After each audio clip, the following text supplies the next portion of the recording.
Hi. For anyone who doesn't know me, I'm from the Biotech Club. So our speaker tonight is Dr. Carly Sjogren. She's really cool. She's one of our most recent hires in the biotech program. And yeah, here she is.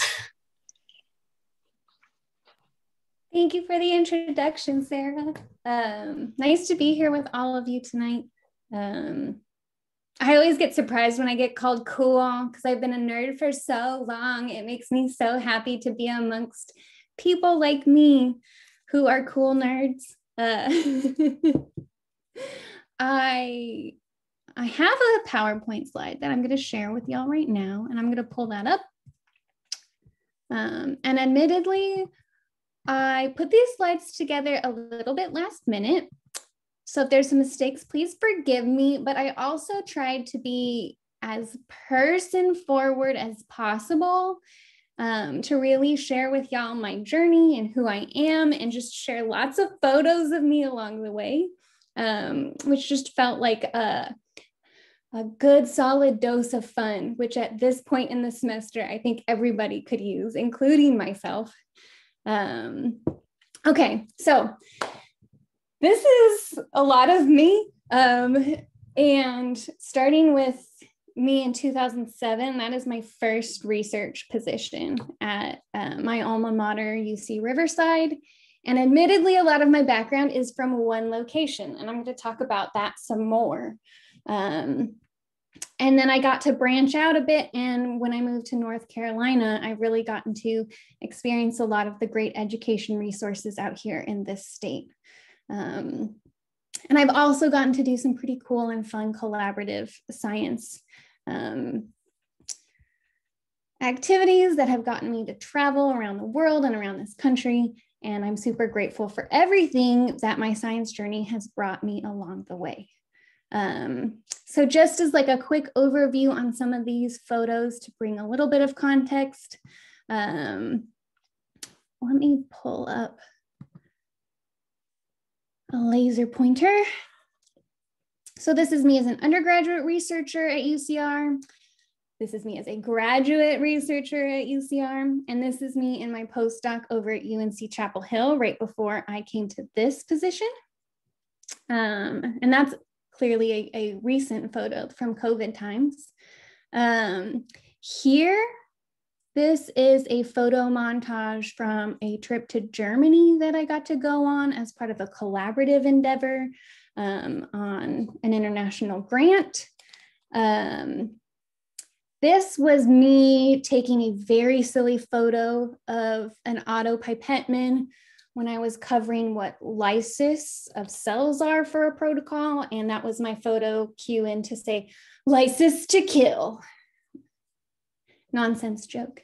This is me at a psychology conference in DC because I don't get anywhere without my support structure. And those are three of my best friends. And we all did different graduate school endeavors. And so I got to support. This is Dr. Rosie Martinez giving a conference poster in DC. And this is me doing a conference poster. That's me holding up my award after a lot of champagne. I was working with some collaborators and they were pushy on the drinks. And you can tell in this photo that I've had a few celebratory beverages, but it's one of my favorite memories as well. So that's just a little overview to get started, and these are going to pop up along the way. I think I had already mentioned I threw these together last minute, so I don't have any interactive moments planned, and normally I don't like doing any kind of presentation without those. So if you have any questions, please speak up. I'm admittedly difficult with following the chat while I present. Dr. Goller can shout out anything if he notices that I should stop, because he's my partner in crime with managing my chat when I'm presenting. But do feel free to unmute yourself and ask questions. This is not a formal presentation. I'm just gonna go with the flow and share with y'all my life as an academic. So,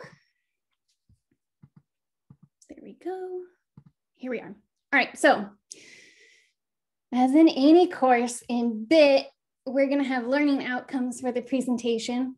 where we're going to outline the academic adventures of me, Dr. Sjogren, list some people, places, events, and ideas that have influenced my career, and summarize my research and career interests for y'all to get to know a little bit more about me.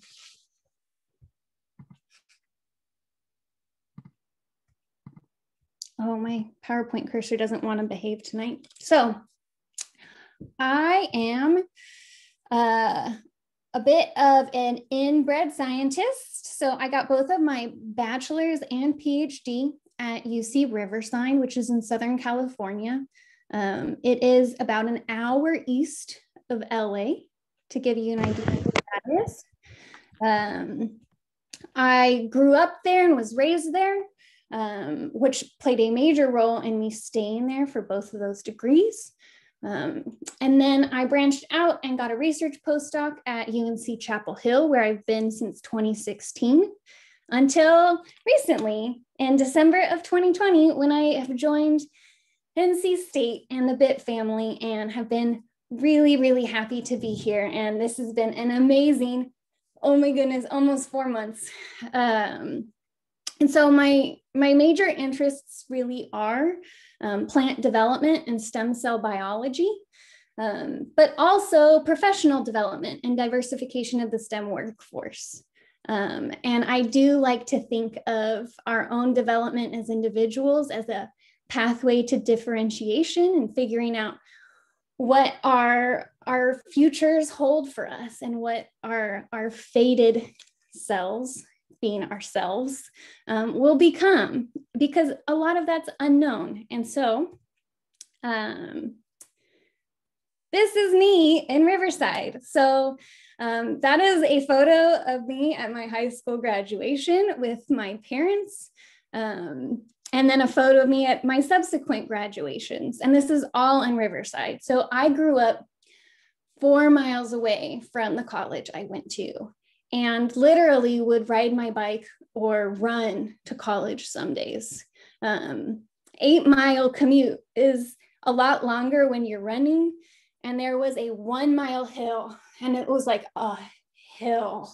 It was more of a mountain when I'd come home. So if I had a really tough day at school, I wouldn't do that.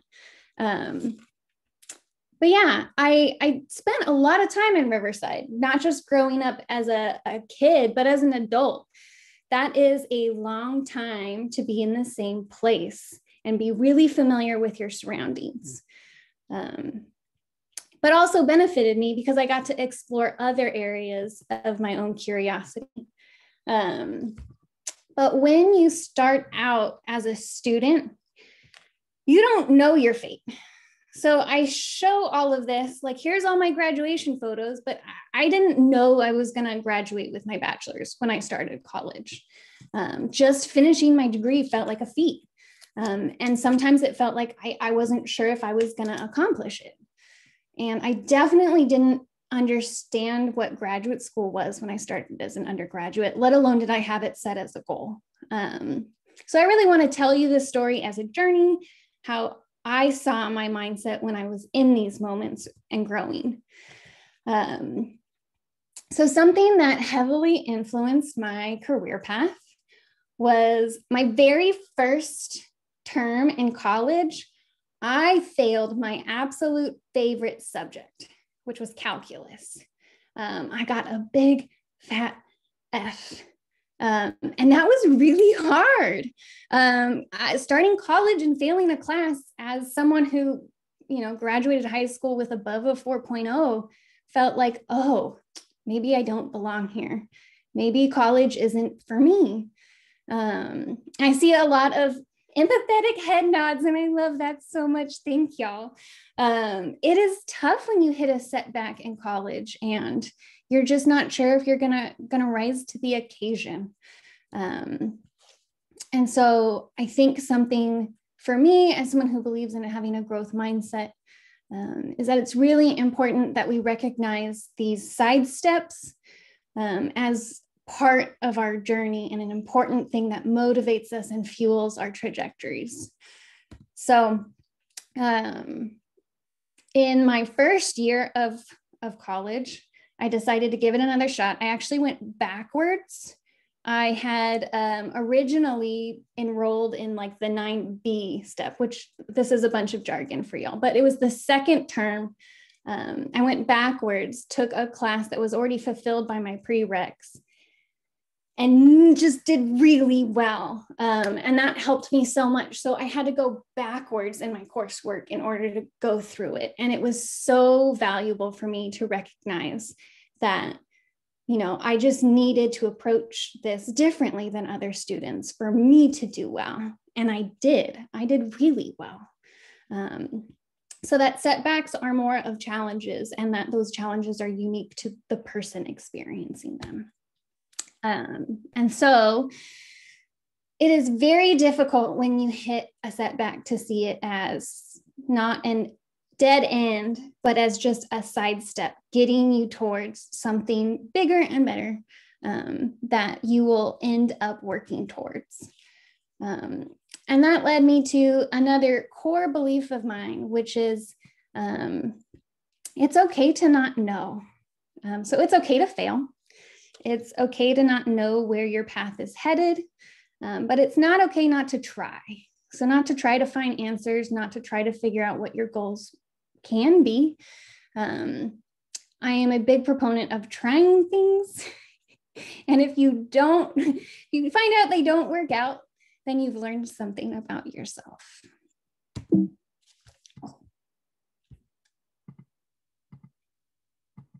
There we go. Okay. So some other things that affected my career path here. I was a waitress at a mom and pop shop. It was a bakery. There's embedded animations in here. I didn't even know stayed around because there we go. Because I was missing the photo of my first ever research PI who was a regular customer at this restaurant. And he used to come in, and Sarah did a wonderful article about me that she posted. There we go. Next page.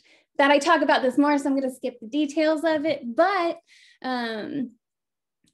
basically, this customer saw me as a really hard worker. And when we ran into each other on campus, he was like, "You're a hard worker. You're a biology student. You should do research in my lab." And that was a really big moment for me because I didn't really know what undergrad research was.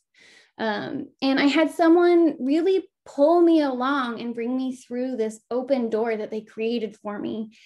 And I just tried out undergraduate research this way.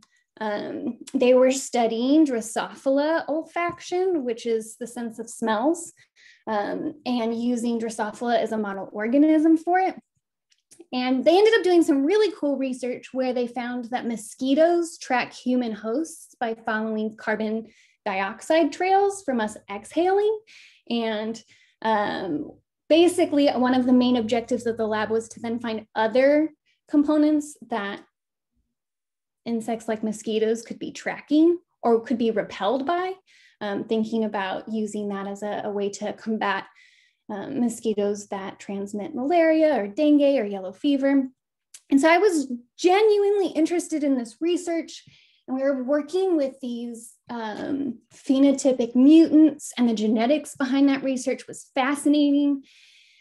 But I was doing all these experiments on Drosophila, and I did not like bugs. And I didn't know that until I started doing the experiments. Working with larvae, they're creepy crawlers. I messed up a lot of experiments just because I looked away for too long, and then bugs were crawling all over the bench top. We have these CO2, like they're not anesthetizers, but basically they calm down the mature adult Drosophila so that you can sort them by sex. And if you have too much CO2, they die. If you have too little CO2, they fly away. And I was really bad at managing the correct levels of CO2 to get that sorting done. And eating a lot of fruit flies just kind of made me realize I wasn't sure that I wanted to go in this direction. But I love the genetics behind it. And so if my PowerPoint can keep up, with how fast I run my mouth. There we go. I started to think more about what I wanted to do as a researcher. And I really liked the genetic components, but I didn't want to work with an animal species. I didn't want things to move away if I was working on them. So I really started thinking hard about plant biology. Plants are sessile organisms, so you put them in soil and they don't move. It's great. And they're so important as far as our own human health. All of the food we eat depends on plant growth. If you're not eating a plant, if you're not eating a fruit or a vegetable, you're eating an animal that ate a plant, or an animal that ate an animal that ate a plant. All life has to depend on these amazing photosynthetic organisms. Yeah, so if you're not, here we go. But there's so many other bigger issues that then come into what is plant research. Not only do we need to feed an ever-growing population, the population that we already have does not necessarily have enough food to survive on. So it really seemed like that would be the direction I would go in. And so I started doing research with a group who was studying stem cell differentiation, looking at the way stem cells in plants are maintained over an entire life cycle. So whether you're looking at shoots or roots, this organism has to have pluripotent stem cells forever and ever, because it's going to generate new organs as it grows continuously. So unlike, here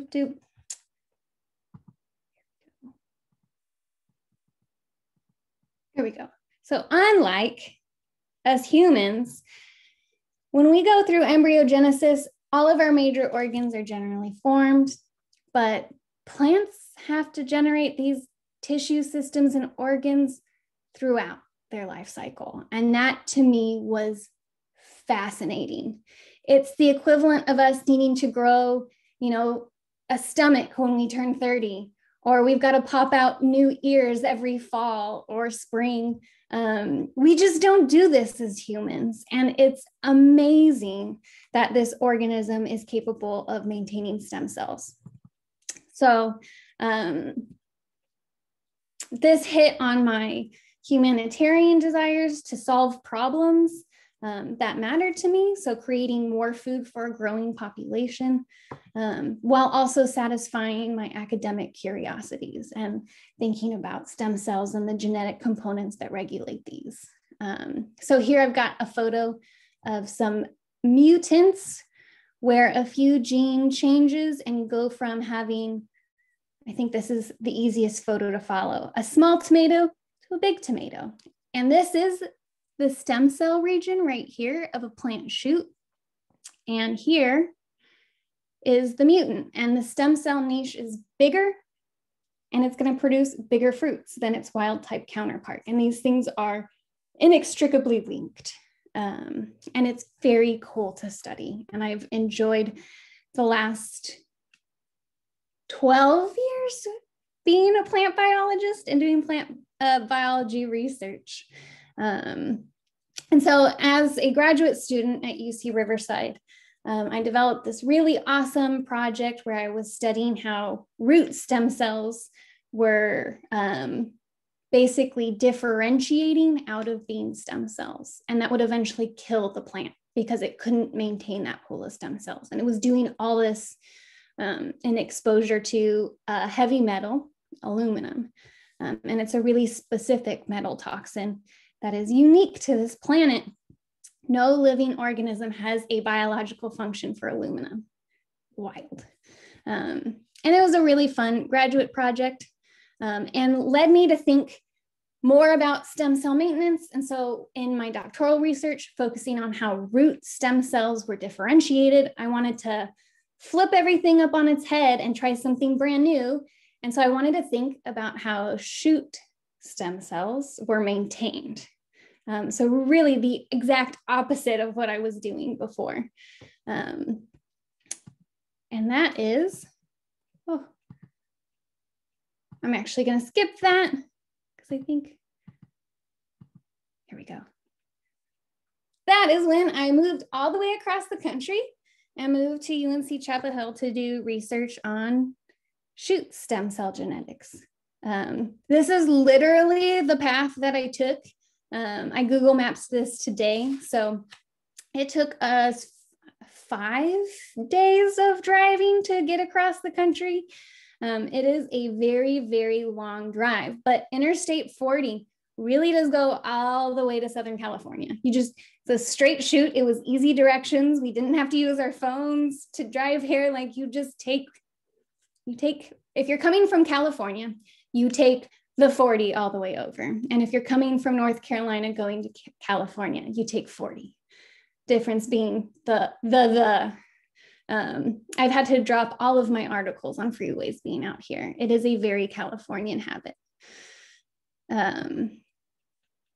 So in my first research postdoc, I was really, really focused on applying some of the knowledge that I acquired in graduate school. And I was in a genetics, genomics, and bioinformatics PhD program, and yet I hadn't analyzed any big data sets that I had generated myself.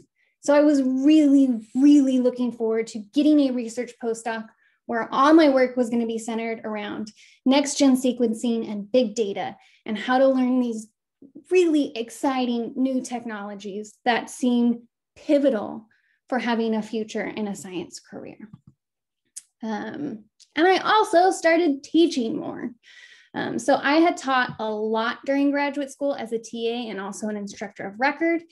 And I took, I think, only 2 years off between my transition out of graduate school and then my transition into my postdoc from not teaching.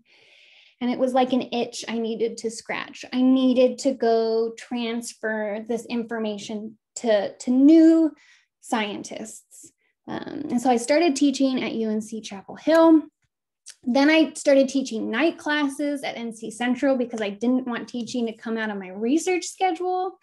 And then that was an insane semester. So then I decided, no, if I'm going to keep teaching, it should stay within my normal work schedule, and started teaching summer school, which was a 5-week stint. And that was much more doable than a 16-week semester.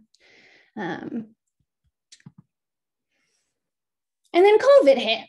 So last year was my 4th year doing really cool, really cutting edge stem cell biology, doing plant genetics. And everything changed. All of a sudden, I wasn't working with coworkers. I was one of 3 people allowed in my building because I was just watering the plants for the experiments we couldn't finish. But if we have, a dodectuple genetic mutant, meaning we've used technologies to make 12 gene mutants, like I can't lose that genetic line. So those plants have to complete its life cycle so we can collect seed off of it to use it for future experiments. So I was taking care of all of those plants, and I was realizing like I wanted to be teaching all the time. I loved my research and it was amazing, but I wanted to be sharing it. I didn't want to just do it and no one see it or hear about it or learn from it.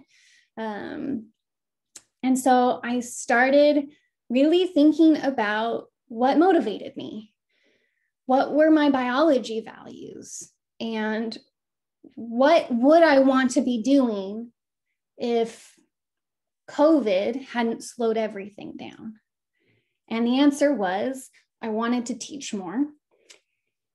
And I happened to have noticed a job ad that Dr. Galler had put out for this amazing opportunity in a biotechnology program to do a teaching postdoc, where you'd be teaching regularly and get to interact with students, but also carry on aspects of your research by designing coursework that really take on elements of what you've learned. And it was just like a smack in the face of, this is what I want to be doing. I'm so grateful there's something that exists like this. So I reprioritized and kind of dropped everything and decided to come work on education as my research focus. And And one of my values is this. So what does a scientist look like? And how am I developing scientifically minded students to see themselves as a scientist? And that to me is the best motivating force that I possibly know of. Coming to work every day to show students, this is you. You're doing science. We are scientists together. And as collaborative scientists, we can solve huge problems. Like, for me, a big one is creating more food sources and more crops to feed the world. I can't do that on my own. That's not a goal that I could realistically set for myself. That's something I work on as part of a huge plant biology community. And we need more people, and we need people with diverse perspectives to come together to solve problems that are big and largely intractable. But I think teamwork is the solution, and that's how we're going to find ourselves in our own humanity. So yeah, this is one of my favorite motivational, this is usually like an office cutout that I have. When I have an office that I go to regularly. Great people do things before they're ready. And I think that's a good thing to remind ourselves of constantly, that learning and growing really is about tackling something we're not sure we can do. And if you're trying something you know you can do, that's not really a challenge. And so it's good to be brave and to look at a new task and go, I don't know if I can do that. Okay, I'm going to try it anyway. And that is a little bit how I feel being here, teaching 3 courses, trying to do a lot all at once that I've never done before. And the whole reason I'm doing it is because I want to grow. And I want to learn to do new things that I haven't ever done before. Oh, there we go. So this is me in my office in Jordan Hall. And I'm at NC State. Thank you for the happy dance, Dr. Galler. Oh, okay, actually, this is a great moment, Mohammed. I just saw you do and I don't know what that is, or I know it's important for the wolf. Will you explain that? Wolf tag. It's a wolf. So do you make it talk? Is that like the important part? You make it eat. Eat? That's one of my favorite things to do. Yes. Fun fact, my high school mascot was the Wolves. So and I was a sports athlete. So shouting like wolf pack is in my vocabulary, and I can get very enthusiastic about it, but I need to know what the campus pride. Does this have a name, or is this just the wolf? The wolf. All right. This is something I missed from not being in person and getting this kind of initiation into the club. Thank you guys so much. So yeah. Oh, sorry. Oh, it's okay. That was it. Okay. I on Instagram, I made a little post to, entice people to get on. And one of the things that I saw is that you went to UNC. So I guess one of the big questions is, are you a Tar Heel fan or an NC State fan? That is a fair question. And being not a student from either, I do have to say, I have not been indoctrinated in either side of the feud, but my allegiance will lie where my paycheck come from. So right now, I will say I'm absolutely all about the Wolfpack. Yes, well, you have made at least 20 students happy. There were some questions while you were talking, so I'll just go through and ask them. So Hassan asked, what was your favorite baked good from the bakery, if you remember? Oh, I remember them all. I am very sad because of COVID. The restaurant actually shut down earlier this year. They gave a very hard fight. But I'm very sad that I will not get to go back to California and have some of my favorite bakery treats. My all-time favorite was always their lemon bars. But they had amazing cream cheese brownies, and their bread pudding had a layer of chocolate at the bottom of the bowl that was like, I could literally, their frosting cookies were amazing.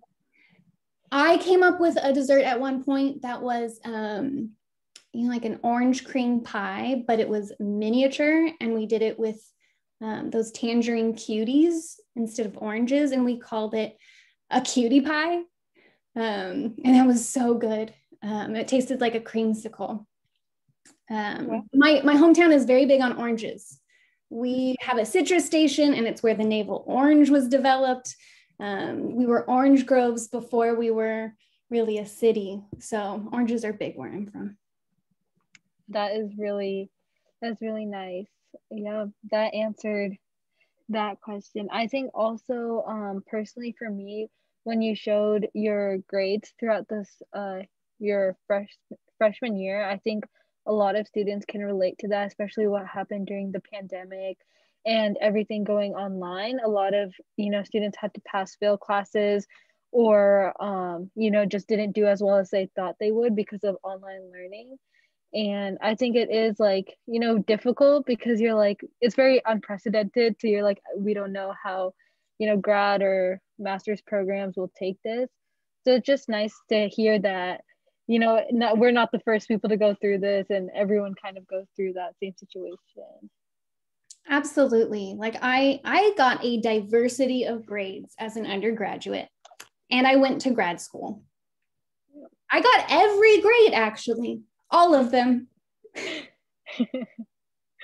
Yeah, it is. It can just get very tough not knowing, like, because you just don't know like how that's going to affect you. But that was really nice. And then I think also just just hearing that you're still growing and you're taking all these opportunities to like grow in your personal and professional career is really amazing, because like I just think it's hard, even like as an undergrad, I'm like, oh, I don't know if I can do this opportunity or if I should apply to this opportunity because I don't think I'm prepared enough for it. But sometimes you just got to take the chance, I feel like.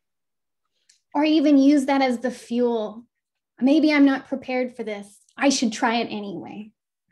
It's okay to make mistakes. It's okay to take side steps. It's okay to try things and go, I don't like fruit flies. This isn't for me. Yeah. Sarah Kate said in the chat, I remember Dr. Flores saying that he went to grad school with a 2.5 GPA and was like, I'm okay then. And Zainab said, it's nice to know it can only go up after failure and that it isn't the end. So, Failure's only the end if you stop trying. It does not define you. Does anyone have any other questions? And feel free to ask in the chat or just unmute yourself and ask as well. Both are fine.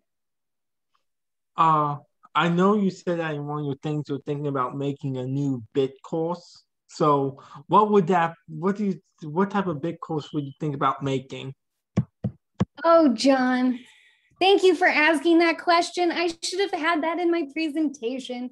Yeah, okay. So what I'm really excited about is new technology and next-gen sequencing. And a lot of my background has led me to this point where I want undergraduate students learning how to analyze DNA-seq and RNA-seq data. It is something that when I work with different research PIs, the PIs are like, oh, I don't know how to do it. You're a trainee, you figure it out. And that's how it's been forever.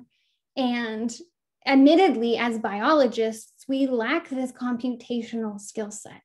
And it's such an important part of biology is looking at genetics from a genomics perspective and really leaning hard into bioinformatic tools to learn from that. So I am working on a couple of possible crop species and whittling down my wish list of what I think is going to be ideal.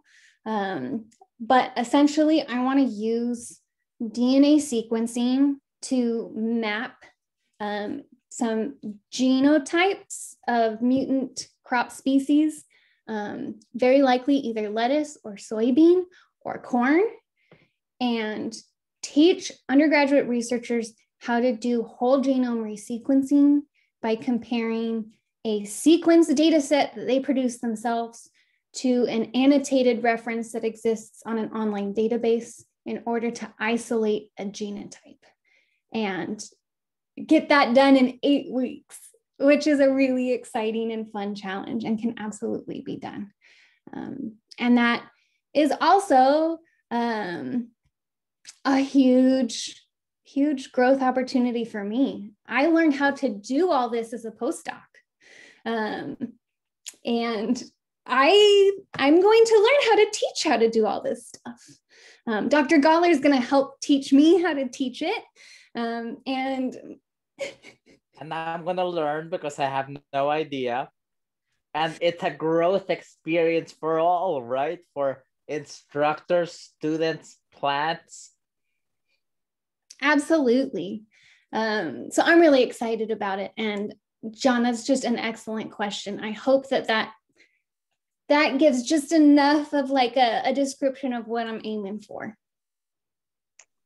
Before we move on to Tiny Talks, I think you mentioned to me, Muhammad, and Sarah that you had some sort of project or program going on for students, NC State students. Do you want to talk about that maybe?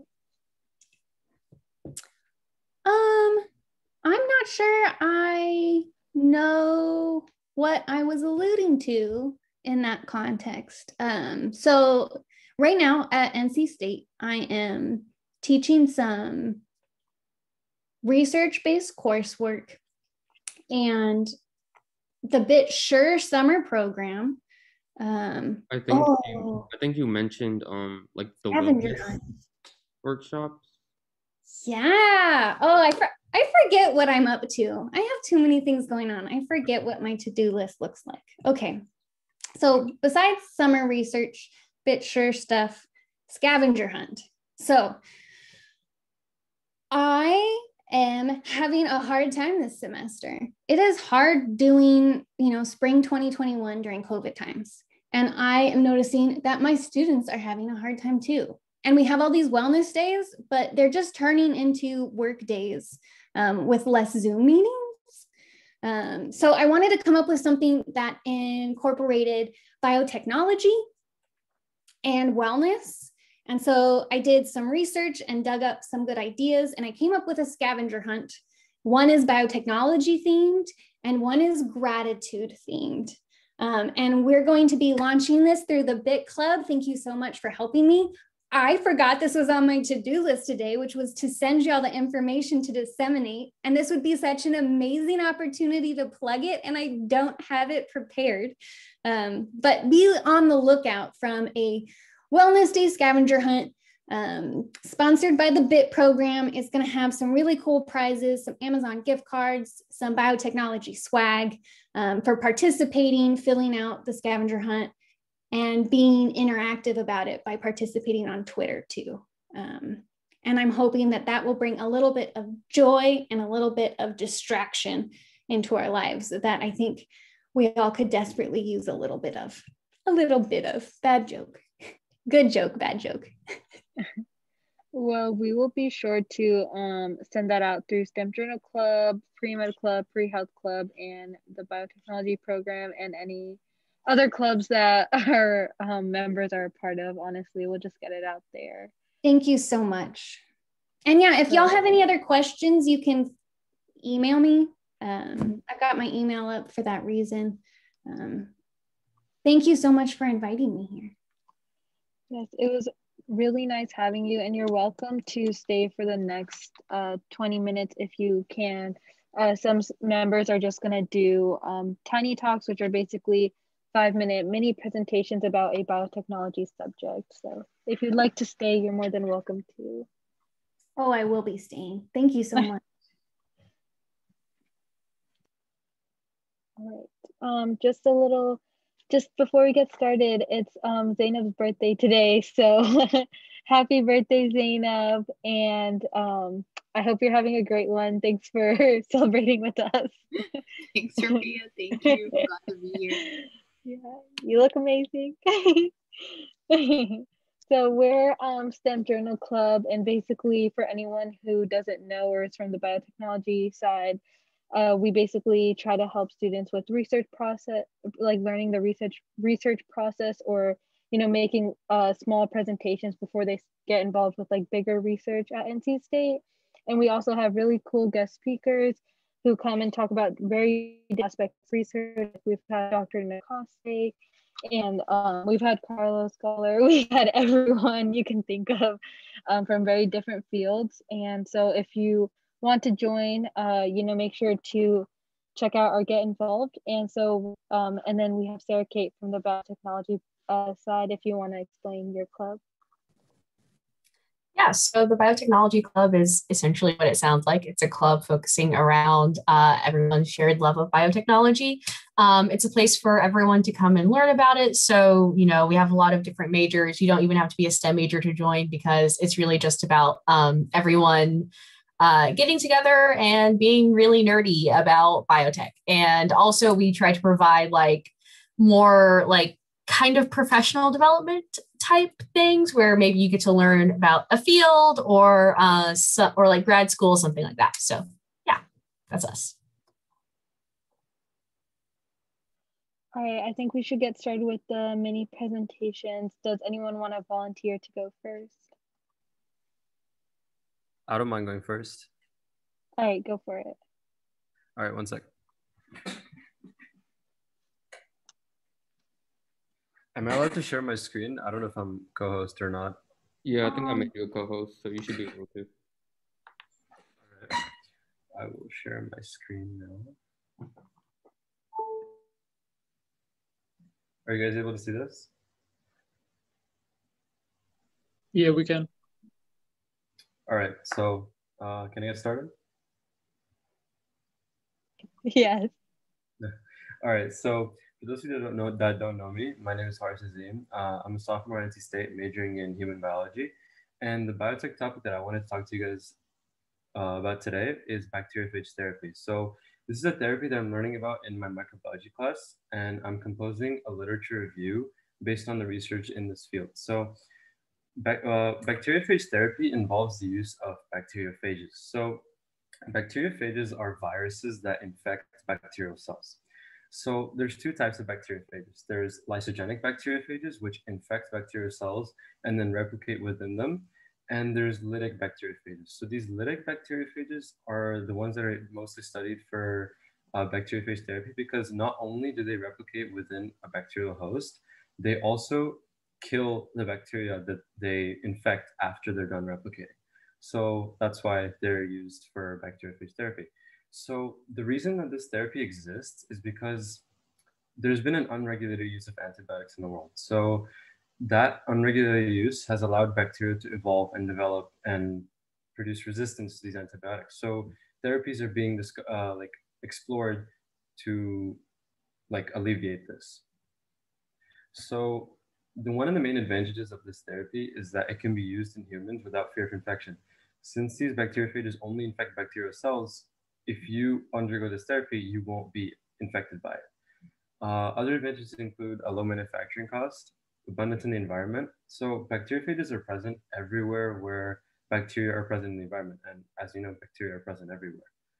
And one of the main advantages of this therapy is that it's very persistent. So whenever you take antibiotics, you have to undergo like a repeated course of treatment, because when you take one dose of an antibiotic, it's cleared from your body really fast and all of the bacteria aren't killed. But phages will recognize bacterial cells within your bloodstream, and they'll replicate, like bacteriophages will replicate for each cell that's present in your body. So for example, one of the bacteria's Staphylococcus aureus was studied for bacteriophage therapy, and each cell of Staphylococcus aureus had 154 virus particles produced for it. So these viruses will make sure that this bacteria is cleared from your bloodstream. So one of the research articles that I studied for my literature review was conducted by Sjogren et al. In 2010. And this study was done on diabetic and non-diabetic mice. So they use this therapy in these mice to combat bacterial infections caused by Staphylococcus aureus bacteria. And the reason they had non-diabetic and diabetic mice is because this bacteria is responsible for many infections in humans, especially those who are diabetic and are more susceptible to infection. So they used this therapy and they compared it with antibiotic treatments. So they determined a minimum lethal dose of bacteria that they gave to the mice that killed 100% of diabetic mice and 90% of non-diabetic mice. So when these mice were treated with the bacteriophages, their mortality rate decreased to 0% for non-diabetic mice and 10% for diabetic mice. So it was clearly effective. And when it was compared to antibiotic treatment, this rate was the survival rate of diabetic mice was 60%, and for non-diabetic mice it was 70%. So it was better than what antibiotics were able to do. In addition to this, relating to the point that I made before, that these phages persist in your bloodstream until the infection is gone, the levels of bacteria in the blood 24 hours after infection of bacteria in these mice groups was much lower than that for phage therapy than it was for antibiotic treatment. And there were also no observable abnormal symptoms or side effects from this therapy. So it's a method that you can use to solve bacterial infections that doesn't have any adverse effects within a human host. So if there are any questions, I'll try my best to answer them. I have a question. Yeah. So for something like Staphylococcus aureus, I might be wrong, but are there like non-virulent strains of Staphylococcus aureus that naturally like exist within humans? Yeah, so Staphylococcus aureus actually exists everywhere on your body, like on your skin, in your nose, everywhere. So just like other bacteria like E. coli, there's strains that are helpful for you. Like E. coli is helpful for your digestion. Staphylococcus aureus is helpful for your mucous membranes. There's also strains that are virulent and cause infection in humans. So yeah. Can the bacteriophages distinguish between the virulent and like beneficial strains? Yeah, so in these studies, like mainly what they did was examine drug-resistant Staphylococcus aureus strains. So they isolated phages specific to the strain of bacteria that they were using in the experiment. So I'm assuming that that's true. I don't think it's like the phages can distinguish between the strains. I think it's that there's a specific phage for each strain. Does that answer your question? Yeah, thank you. Okay. Any other questions?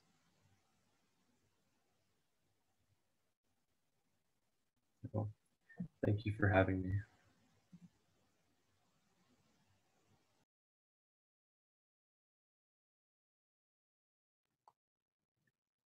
All right, thank you, Horace. That was actually really interesting, and I think you did a good job with the presentation. Yep. Do we have somebody who would like to go next? I can go. All right. Okay. So those of you that don't know me, I'm with the Biotechnology Club. I'm the vice president of the Biotechnology Club, and I'm a junior majoring in biochemistry and genetics with a minor in biotechnology. I'll go ahead and share my screen.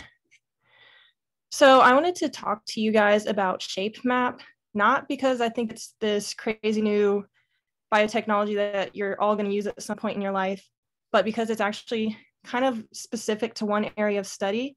And I think it's interesting to see how diverse the biotechnology field is and how each different area has all their own methods, not just the main ones you hear about in class. So this is just a schematic I made of how this technology works. The map in ShapeMap stands for mutational profiling. So basically the way this works is you add the shape reagent, and there's 4 different kinds, and you can use it in cell or out of cell to look at different things. And it's going to create a mutation that when the cDNA is reverse, when the RNA is reverse transcribed to cDNA, you'll be able to tell where the mutation is. And those mutation frequencies can be used to generate the shape map, which basically tells you base pairing probabilities in the RNA secondary structure. So once again, I don't think it's, unless you're working with RNA, you probably would never use this, but RNA is a growing field because for a long time, we've kind of overlooked RNA.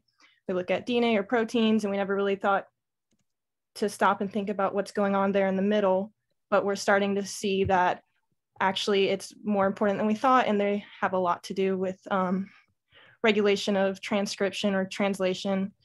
And so yeah, RNA is a growing field, and this is a biotechnology tool used in that field.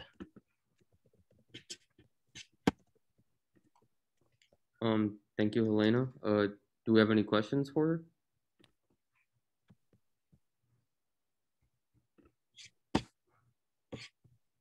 I have a question.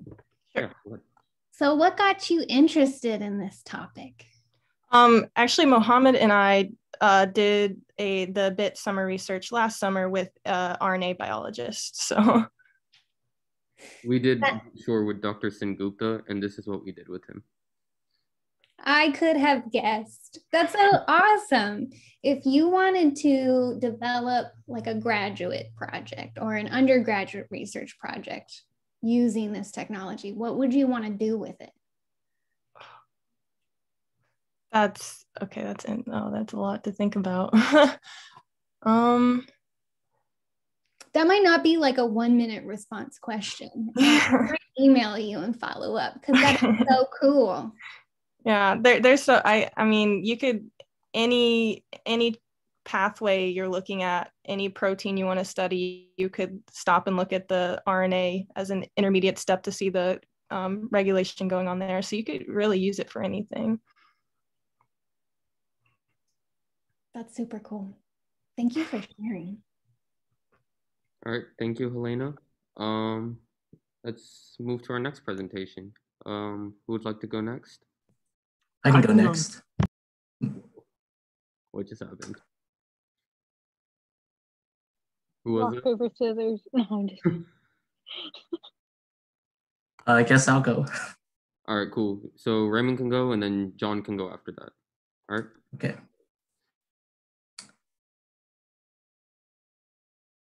All right, can you see my screen? Yes? Yeah. Okay.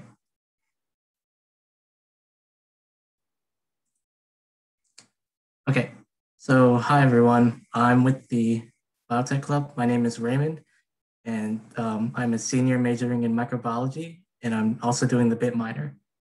So today I'm going to be talking about sustainability in biotechnology.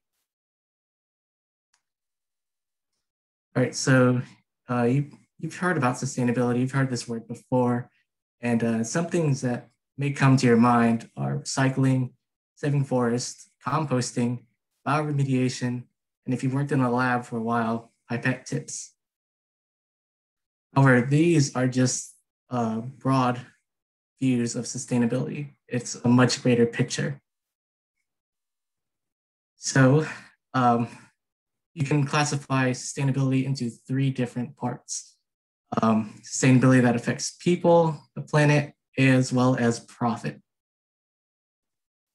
So starting off with people, obviously this concerns us, the individual, the people. These usually include social initiatives. They focus on the individual, how the individual will grow, as well as aiming to balance the needs of the group when applicable. Some examples include training programs, as well as worker safety. These things are important when you plan out your company. The next topic is the planet. So this is probably one that you are most familiar with. In this picture, you probably know a good example was like coffee cups, having biodegradable coffee cups, but it's more than that. So with the planet, you should consider agriculture and livestock, because those resources are very limited and someday we're gonna run out of them.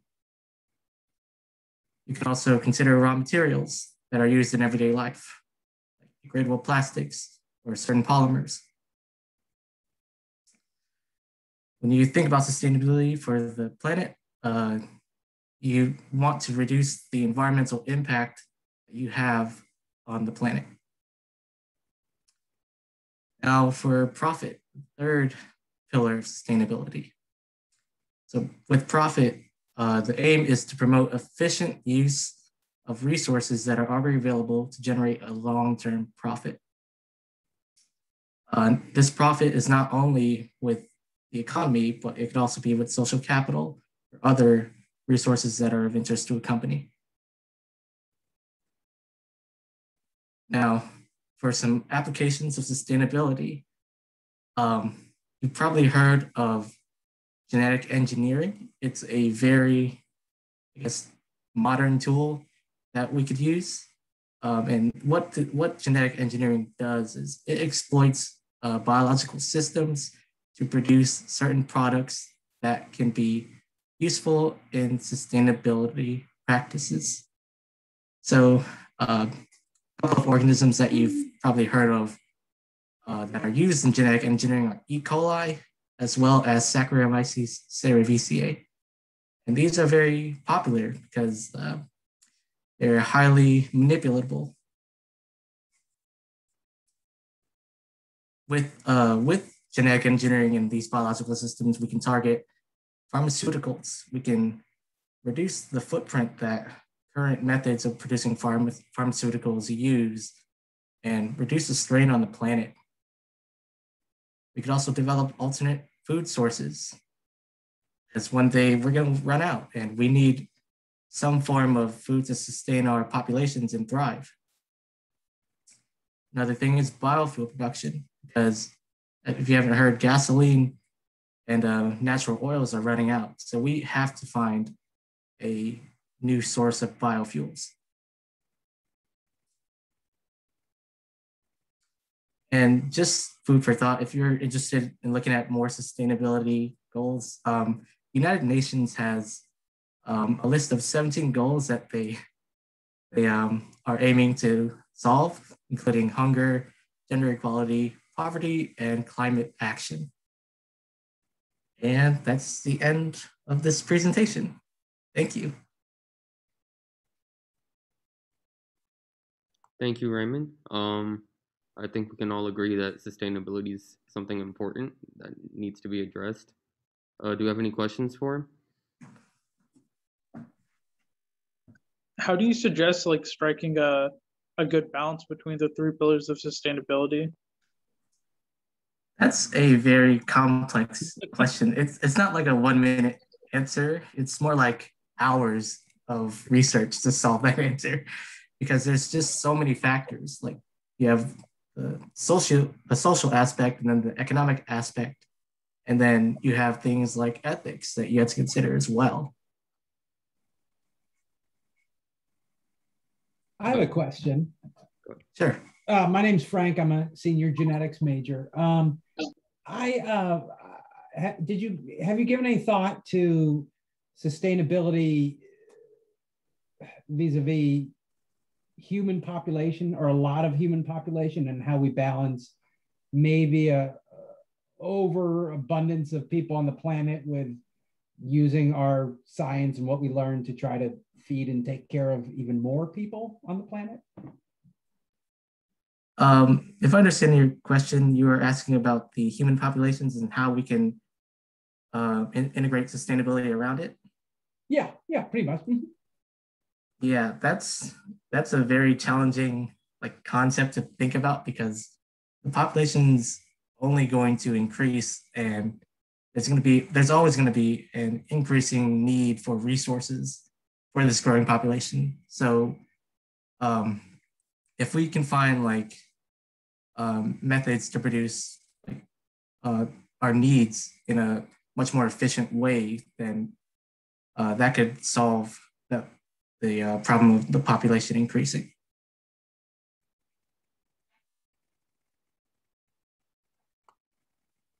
Thank you, Raymond. I think next we have John. So, hi everyone. Let me show my screen.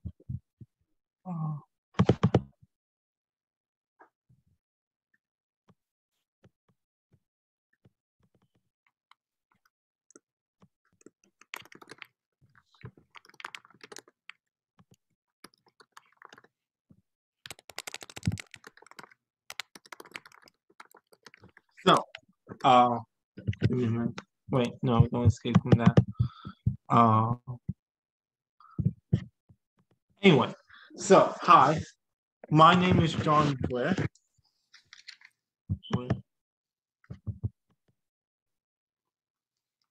Okay. Hi, my name is John Blair, and today I'm going to talk about a new version of the gene drive system called split gene drives. So, to begin with, there we go. My computer is being uncooperative with me. So, your natural question might be first, what is a gene drive? Which would be a logical question to ask, assuming that I'm talking about the next version of gene drive, which would require you to have a knowledge of what a gene drive is. So, gene drives are technology in which you basically use Cas9 and you insert Cas9 along with some gene of desire into the actual genome of an organism. And because Cas9 will always cut whether you give it a guide sequence to, you can use it to basically ensure that not only the beneficial gene you want is inserted in the genome, but this Cas9 is also inserted, and along with the guide RNA. And if you play your cards right, then this takes place and causes something called super Mendelian genetics, which basically means we take the rulebook of genetics you learned in elementary genetics class, we whip it to pieces, we write our own genetic rulebook, and then we dance on the pieces we whipped up. So basically, if you were to look at a super Mendelian inheritance, what you see is that the transgene, which normally spreads very slowly in a population because of recessive and dominant alleles and how genetics works, it actually spreads everywhere. And this is because, as stated before, Cas9 will always cut wherever it recognizes this guide RNA sequence telling it to cut. So if I tell it to cut in this sequence, as long as that sequence is there, it will cut and insert the gene we want. So this happens with the original organism, but when this is passed on to a to a progeny, it will also happen in the progeny. And this has great benefits because with gene drives, we could first of all spread a very beneficial mutation to a population very quickly, or we could also controversially wipe out a population very quickly, or sterilize a population very quickly. And on that note, what could go wrong with that? Well, there's a reason that gene drive scares a lot of people, and obvious reasons. If something goes wrong, you could ruin an entire population, you could destroy an entire population without ever actually meaning to.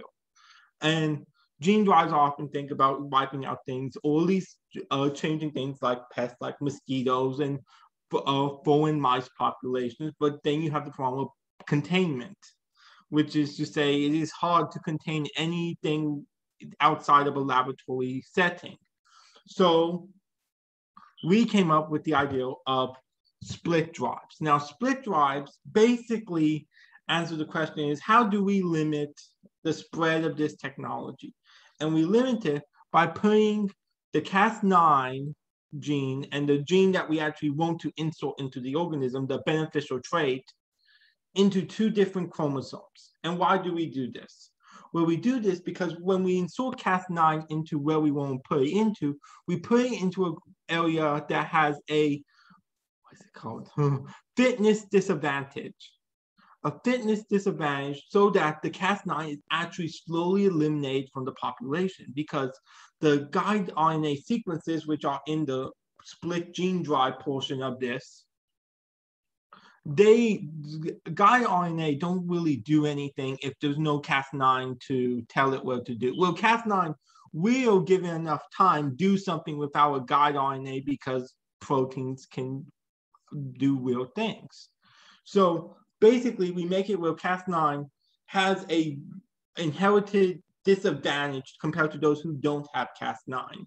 And what that means is that over time, we can still spread through super Mendelian genetics the trait we want. So here, we're looking at progeny, and we're looking at how many get in the purple the trait we desire, the SG2 trait. And in this case, it was doing with flies, and we wanted their eyes to glow red. Because in genetics, we like stuff to glow because it's easy and it feels that, at least for me, it fulfills that desire to be a mad scientist because everything glows. So we see here that we get that normal super Mendelian inheritance where we have a population inheriting beyond what Mendelian genetics would predict the gene we want them to inherit.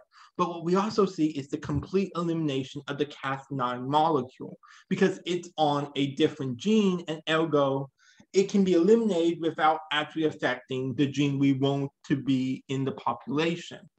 And so you create a self-contained system that within a few generations will get rid of the actual thing that does the gene editing, only leaving the beneficial gene.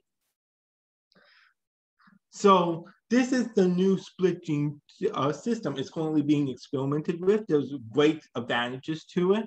And basically it's a containment thing. It's like male genetic systems have containment systems such as needing a certain chemical to activate a gene. This is, in a sense, instead of requiring a chemical like tetracycline, this is instead saying, okay, we're going to use natural inheritance patterns and natural selection to eliminate Cas9, which is really cool because it'll do this naturally. It doesn't require outside human interaction by feeding a chemical to or giving a certain supplement to. So we don't have to worry about, and if you get this reference, great. If you don't worry about it. I'm a complete Jurassic Park nerd. So we don't need the lysine contingency to have dinosaurs to figure out they can eat things and therefore get lysine, therefore bypass our biocontainment contingency. Nature will naturally select out these Cas9 molecule containing alleles. Anyway, if any of you have any questions, because I went through that really quickly and I feel like I rambled through half of that and I threw in a real Jurassic Park reference at the end. So if any of you have any questions, feel free to ask. Yes, I have a question. What is your favorite dinosaur and why is it Tyrannosaurus Rex? Give me a second. I can't hear you. I didn't hear you. I said, after your Jurassic Park reference, I'm very curious. What is your favorite dinosaur and why is it Tyrannosaurus Rex? My favorite dinosaur is not Tyrannosaurus Rex. My favorite dinosaur is actually Indominus Rex. And it's because it was the first genetically engineered dinosaur. And I love genetic engineering. And I know it killed a bunch of people, but it also looked really, really cool. And if it didn't kill a bunch of people, we'd all be disappointed because the whole point of Jurassic Park is to show that everyone who works at whatever park this is bad, dumb, and stupid, dumb, and bad at everything when it comes to containment protocols. Like, I mean, the whole point of Jurassic Park is to say, well, if we are incompetent about containment of these animals, what would happen? And how many people would die? And what type of cool hybrid dinosaur can we create to further get me to buy Jurassic World merchandise, which is very effective if any of you are into marketing. It is a very effective method to get me to buy stuff. Is put the Jurassic Park logo on or Jurassic World logo on something. Yeah, I really enjoyed those movies as well, John. John, I have a question for you. Yes. So one, my favorite dinosaur is Ginkgo biloba. It is a living fossil. I know it's not a real dinosaur, but it's awesome. But two, how do you like working with fruit flies and insects? So real fast.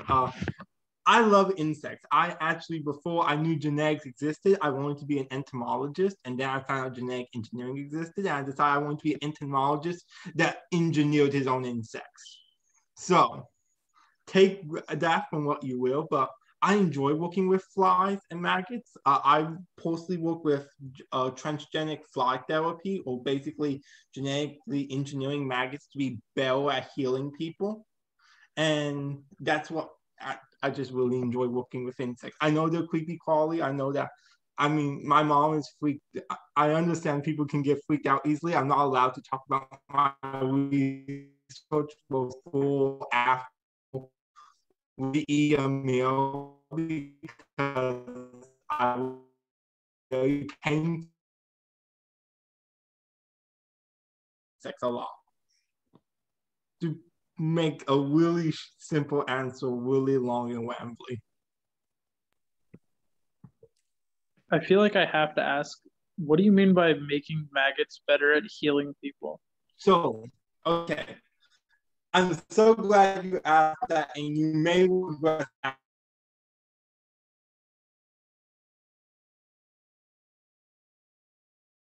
that will infect human wounds. The thing is that Lucius cerecalis doesn't actually, the maggots are incapable of eating proper functioning skin.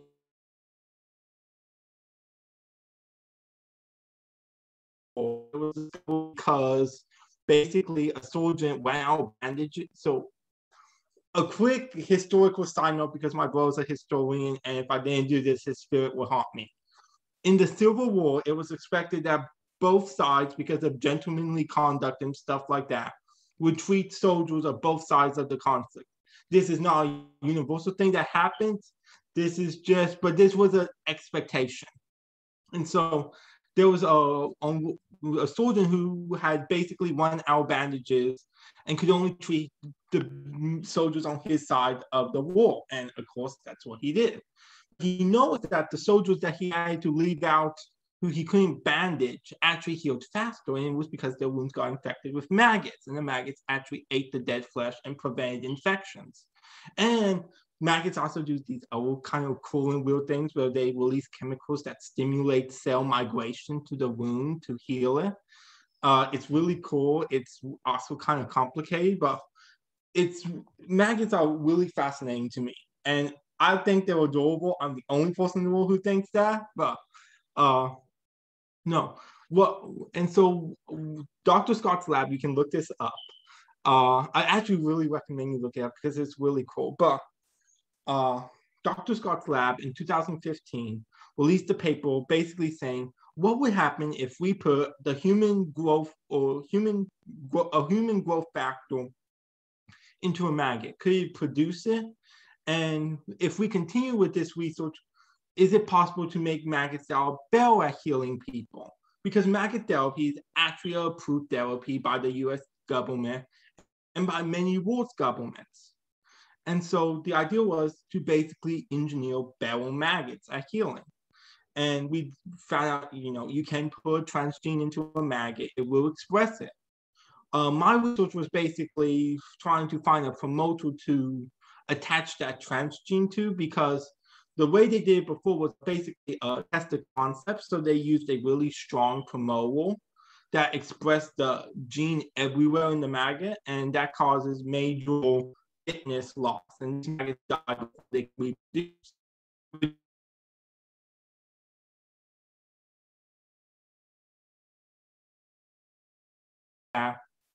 Only expressed in the fly's salivary glands, which is kind of where you want, because that's where all these chemicals that help with wound treatment are produced anyway. So basically that my project was validating that this was a promoter that only expressed in the salivary glands and did not express anywhere else. And it turned out it did. And it's a really cool resource because it combines everything from genetic engineering to insects to medicine. It's just a really kind of cool thing that only NC State would think about doing, because we're insects and genetics and all over the place.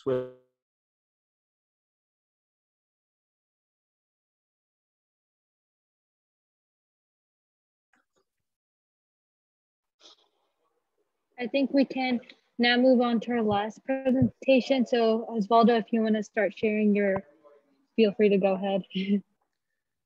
that's going to be a very tough presentation to follow. So thank you. Really enjoyed it. But here we go. Just give me a quick second.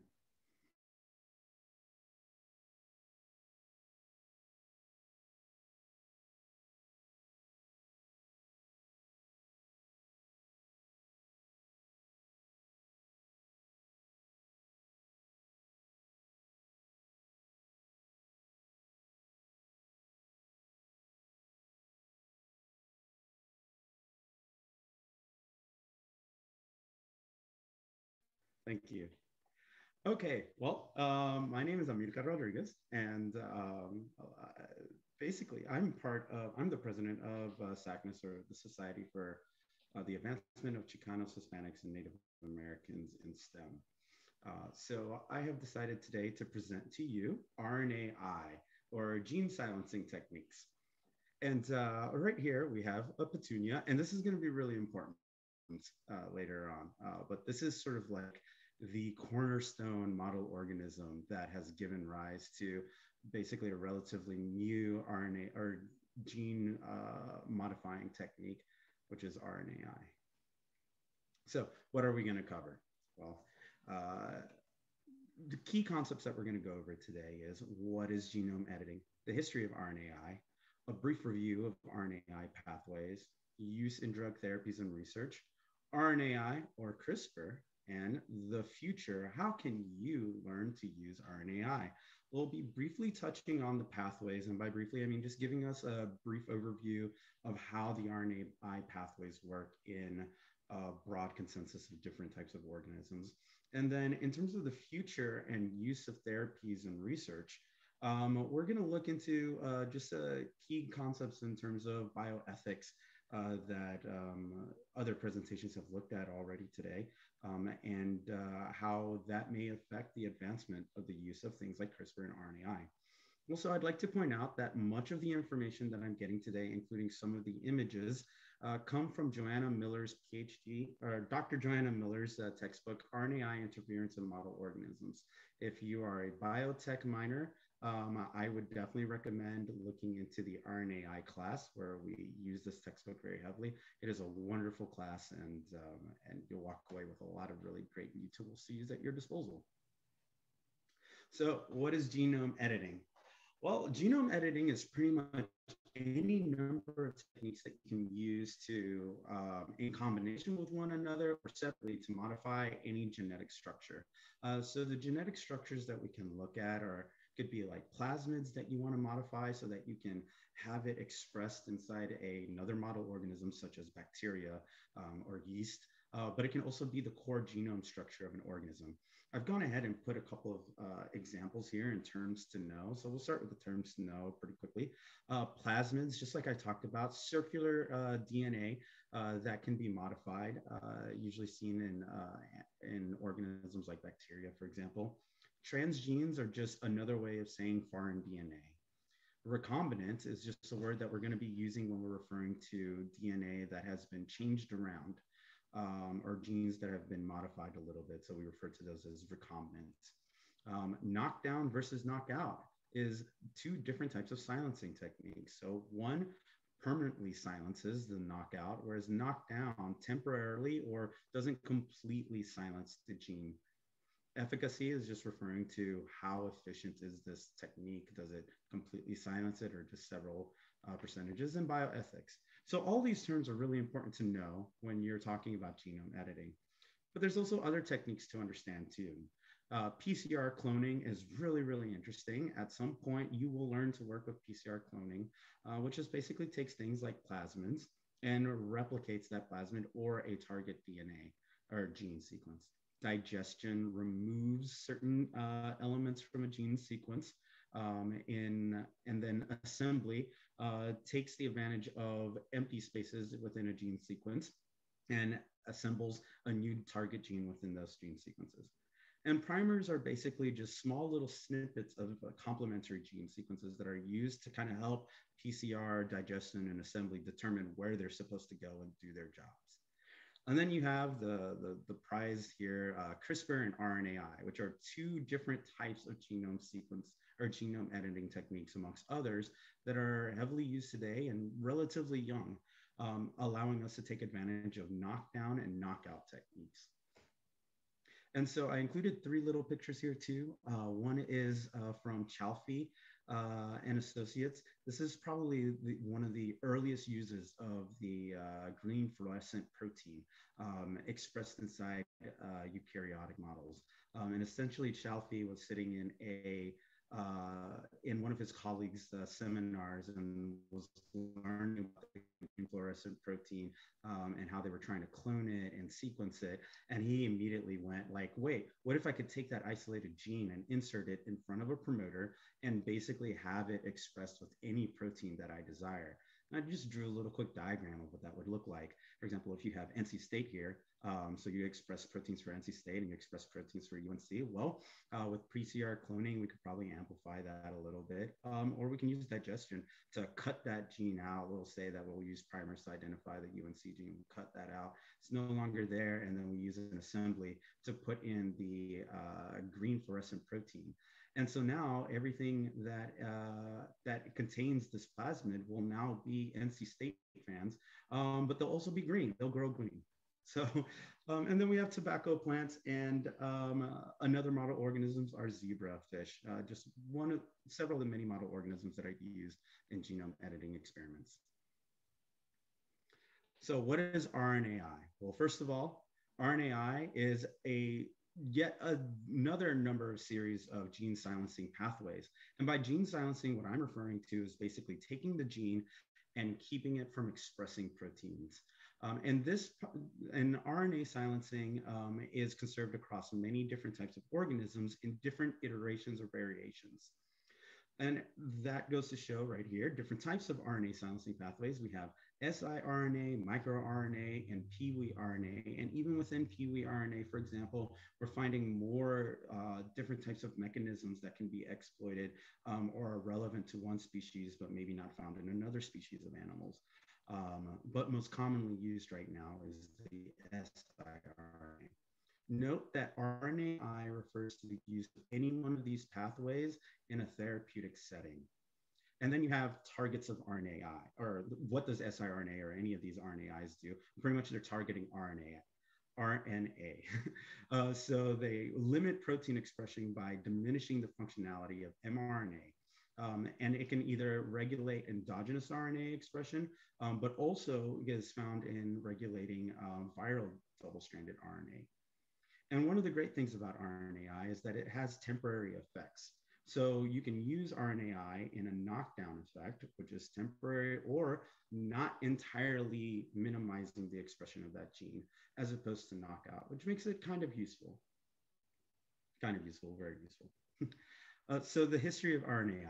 Well, the first instance that we have of observing RNAi is in Napoli and Jorgensen's and Associates research in attempting to make petunias a deeper color. And they hypothesized that if they could just inject more RNA or mRNA into a plant, then it would produce more of the pigmentation protein and it would make deeper colors.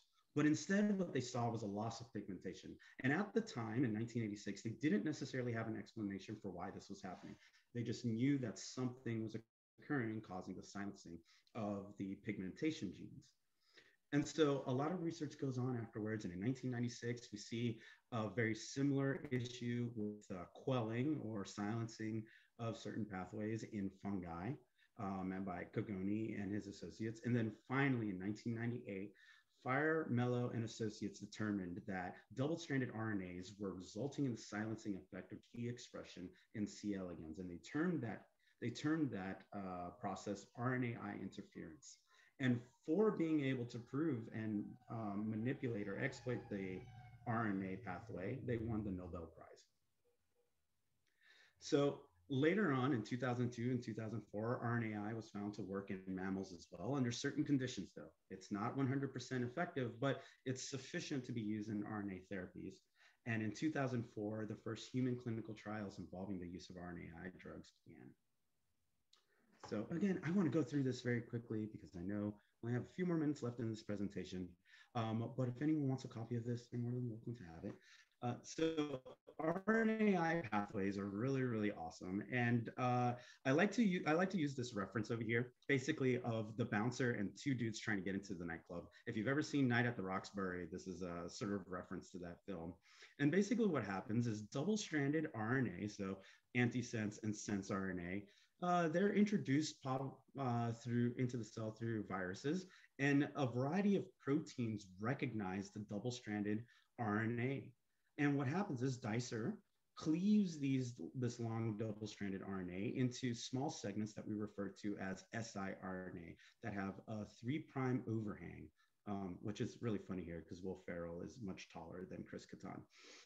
And so this has an effect of basically utilizing the siRNA and loading it into a complex of proteins that incorporate Argonaute, and we call this complex the RISC complex. And so Argonaute processes this double-stranded RNA and retains a guide RNA.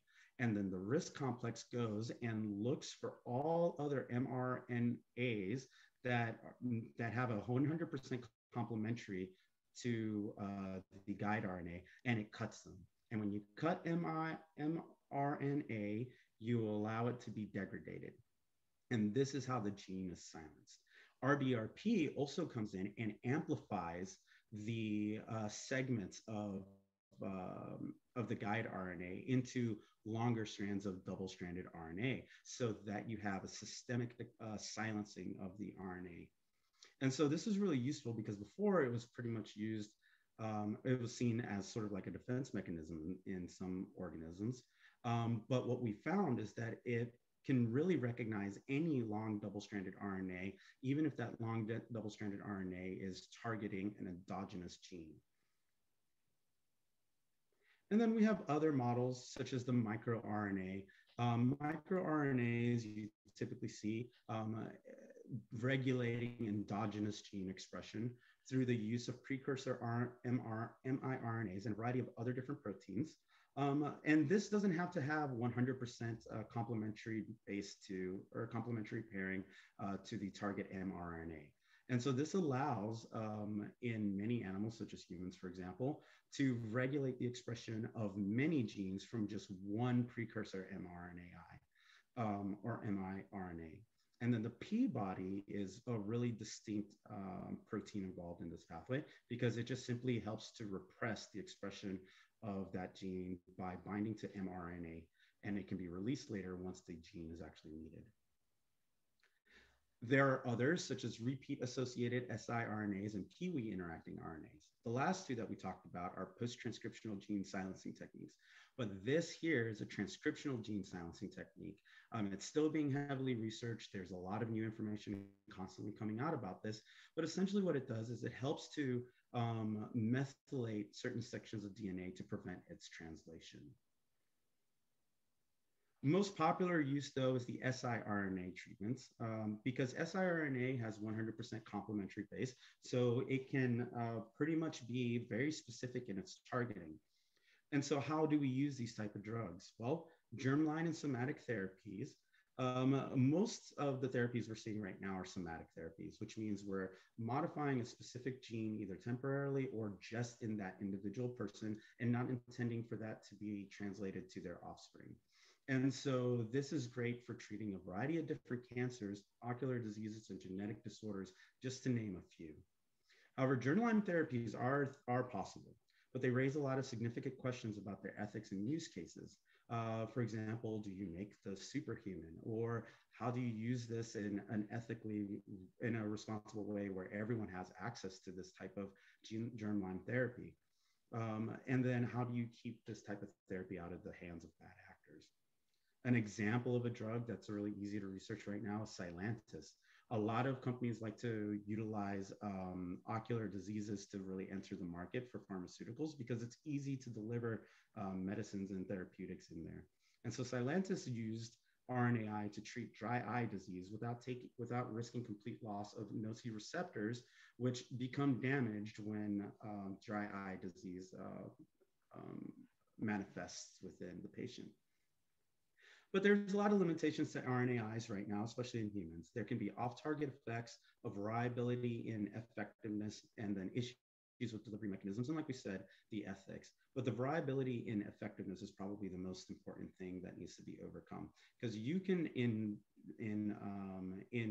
computer models determine that an RNAi is going to work perfect, but then when you do it in actual experiments in humans, it can actually be much more complicated, and you can see no effect at all. So there's a lot of research going into seeing how to make them effective in identifying which RNAi target genes or target double-stranded RNAs are actually useful and which ones aren't.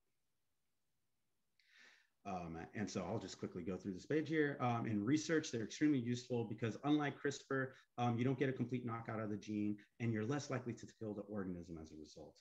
And the availability of many different model organisms that have RNAi pathways make it useful to get a lot of information about targeting certain genes, what the effect of those genes are, and tracking the function of those genes.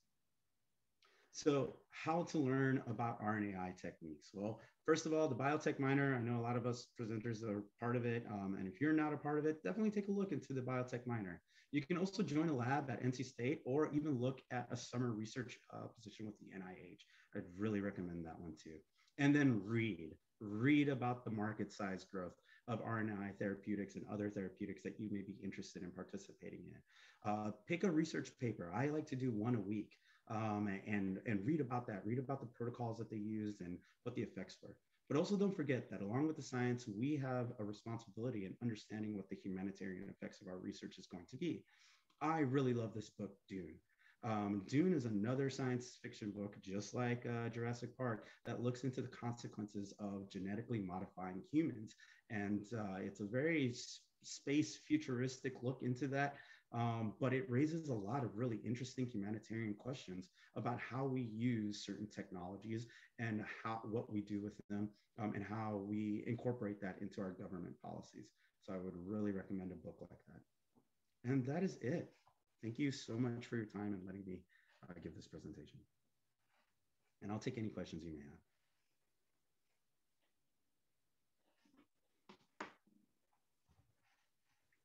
have.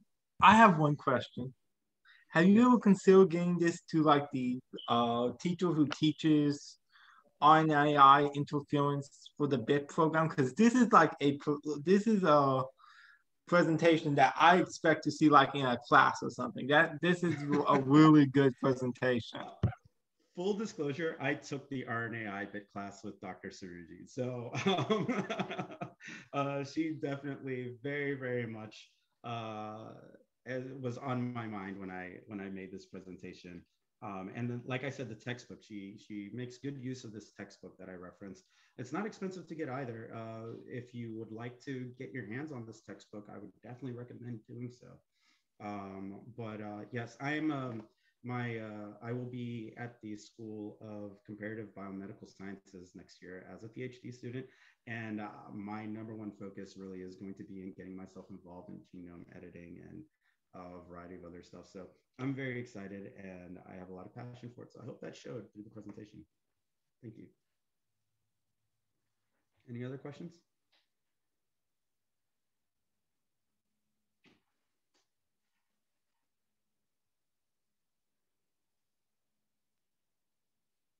All right, well, if we don't have any more questions, I think we're gonna go ahead and wrap it up.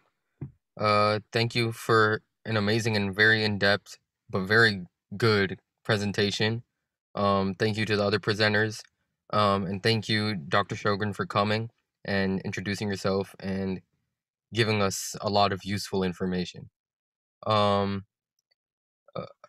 For us, for the STEM Journal Club, we have our meetings bi-weekly on Wednesdays at 6. So our next one's going to be 2 weeks from now. Sarah Kate, if you want to give some info on the Biotech Club, you can go ahead. Yeah, the Biotech Club has our meeting every 2 weeks on Mondays at 7. So our next one will be in 2 weeks, and we will be having a chill chat with Dr. Saderoff, who does a lot of like plant virus stuff. So. All right, so thank you, Sarah Kate, the Biotech Club. Thank you, everybody, for coming. And we hope to see you guys in 2 weeks. Bye. Bye, guys. Good job.